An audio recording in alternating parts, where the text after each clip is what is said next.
Welcome back to Crypto Giant. Trading can feel confusing at first. You can spend hours in front of the charts, mark your levels, watch every candle close, and still feel like you're going in circles. Green week, red week. Green week, 2 red weeks. And you're back where you started. That doesn't mean you can't trade. Most of the time, it just means you haven't had enough time and enough practice for the pieces to connect yet. I want to talk through 8 things today.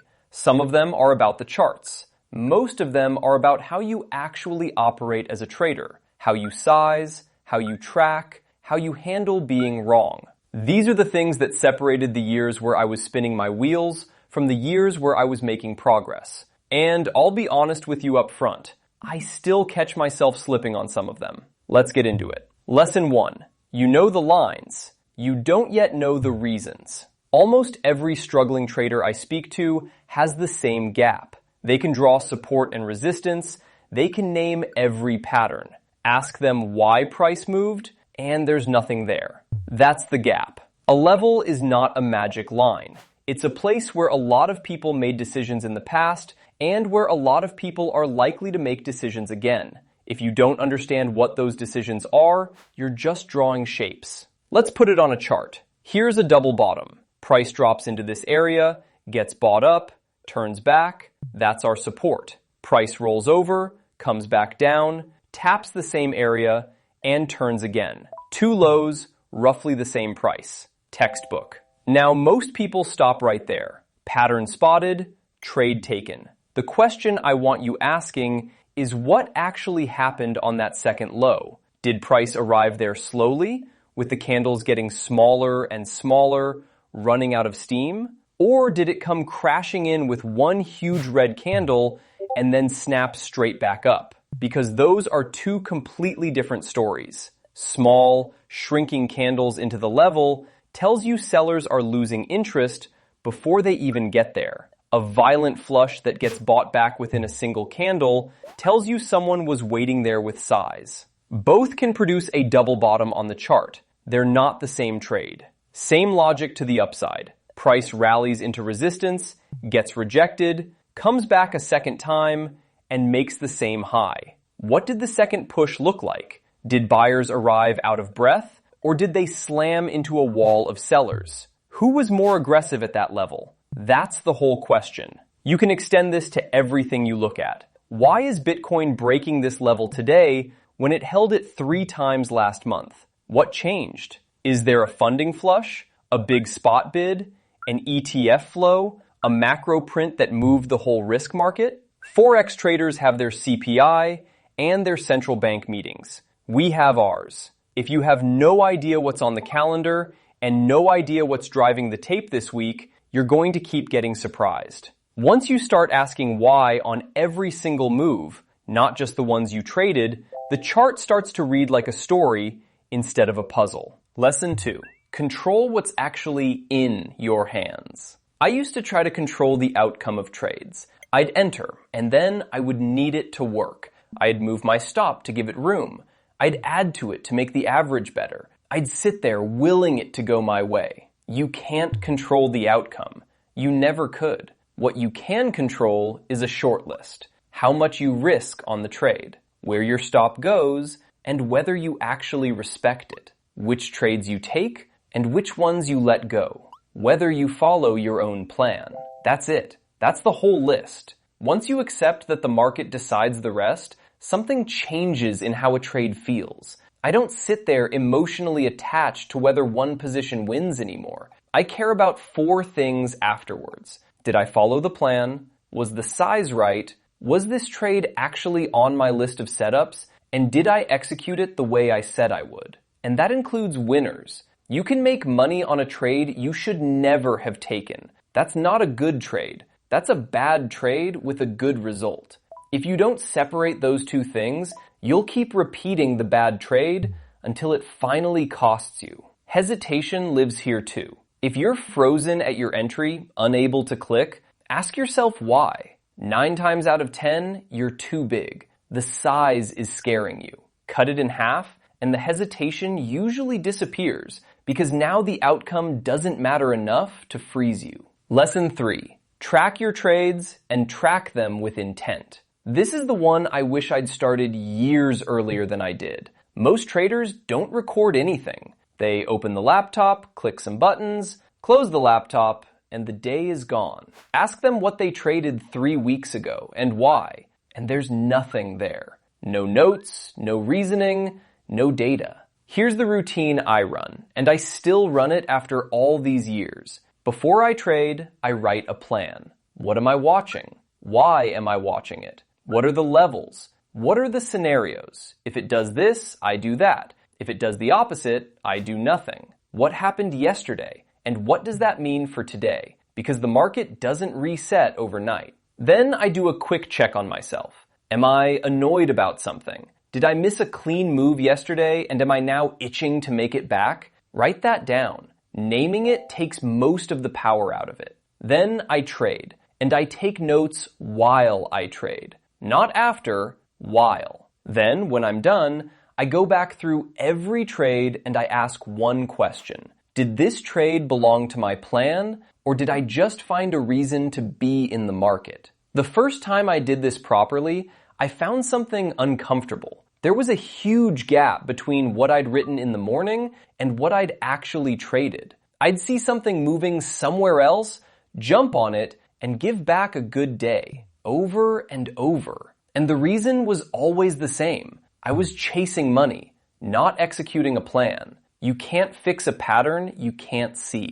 Track it, and it becomes visible. And once it's visible, it's fixable. Quick question for you before we carry on. Do you keep any kind of trading journal right now, or is it all in your head? Tell me in the comments. I'm genuinely curious how many of you have a system for this, because it tells me what to cover next. Lesson 4. Pick 1 or 2 setups and actually learn them. There's a stage where you're trading everything. Breakouts, reversals, ranges, whatever moves. You know a bit about all of it, and you're good at none of it.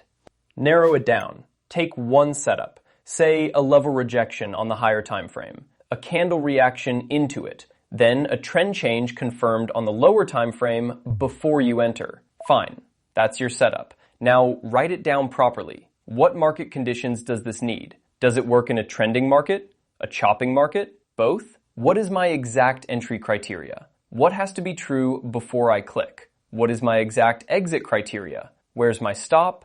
Where am I taking profit? What invalidates the idea? Then go back through history and see how it behaves. Not to prove it works, to find out when it works and when it doesn't. Every setup has conditions it hates. You want to know those before the market teaches you the expensive way. Then trade it live, with size so small it's almost boring. That part matters. Reading about a setup and executing it are 2 different skills, and only one of them can be learned from a video, including this one. The other one comes from screen time, hours of it, watching it form, watching it fail, watching how you react when it goes against you before it works. That's why people get frustrated. They watch a breakdown, understand it completely, and then lose money on it the next day. They didn't do anything wrong intellectually. They just didn't have the reps yet. Even now, my setups don't work every time. I can get the read right, get the entry right, follow the criteria exactly,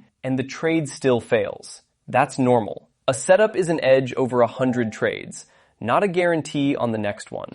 Lesson 5. Get comfortable being wrong. You have to be able to lose well. I know how that sounds, but losing is not a side effect of trading. It's part of the job. If you can take a loss, close the trade, note what happened, and move on without your day falling apart, you're going to be fine. If every loss turns into a fight with the market where you have to prove you were right, you're going to have a very hard time. Watch what happens when you can't accept being wrong. You skip the stop. Then you add to the position to bring your average closer. Then you tell yourself it'll come back. And a trade that was supposed to cost you 1% ends up costing you 15%. The loss didn't do that. Your refusal to be wrong did that. If your risk is controlled, being wrong is a non-event. It's a small, boring cost of doing business. Take the loss, take the note, take the next setup. Lesson 6. Your first job is to still be here in 2 years. Everyone's first goal is profit. It shouldn't be. Your first goal for the first year or two is to keep your account intact while you're learning, because the learning happens live. You can study for months, but the real education comes from putting real money on the line, feeling it move against you, and handling it. And you don't get that education if you're broke. Risk is the one thing in this game you have genuine control over. If your risk is tight and consistent, a bad week is a scratch. If your risk is all over the place, 3% here, 10% there, because you knew this one was good, then one bad week ends you, and it doesn't matter how good your analysis was. Drawdowns are coming. I'm not going to pretend otherwise. You're going to have a stretch where nothing works, where every level you trade breaks and every level you skip holds. Everyone goes through it. I still go through it. The question was never how to avoid a losing streak. The question is what you're doing while you're in one, whether you're still sized properly, still journaling, still taking only your setups. That's what determines whether it's a bad month or the end of your account. Lesson 7. Trade like you'll still be doing this in 10 years. A lot of people trade like they've got 1 month left. I need to make it back this month. If this month doesn't work, I'm done. That mindset makes you take trades you don't believe in, size up when you shouldn't, and chase moves that already left. It creates urgency, and urgency is expensive. Change the window. Assume you're going to be doing this for the next decade. Now the calculation is different. Missing a move today doesn't matter. There'll be another one tomorrow, and another one next week. Having a flat month doesn't matter. What matters is whether the way you're trading can survive 10 years of markets, because the market you're trading now is not the market you'll be trading in 3 years. I'll be straight with you about my own timeline. It took me years, not months, years, before I got to a point where I felt like I could repeat a good year on purpose rather than by accident. Not because I was slow, but because that's roughly what it takes. Trading rewards people who stay long enough to compound what they've learned. And if you're here for fast money, genuinely, no judgment, this probably isn't the right game. There are easier ways to make money quickly. There aren't many harder ones than this. Lesson 8. Aim to be a good trader, not to make money. This is the one that changed the most for me. If you wake up thinking, today I need $1,000, you've already handed the market control over your behavior. The market doesn't know your number. It doesn't care. But you'll force trades to reach it, and forcing trades is how good weeks turn into bad ones. Money is an outcome. Skill is the input. So set goals on the input. Over the next 60 days, my goal is to size every trade the same way. No exceptions. Over the next 60 days, my goal is to journal every session without skipping. Over the next 60 days, my goal is to stop taking trades outside my setup list. Over the next 60 days, my goal is to improve my average loss.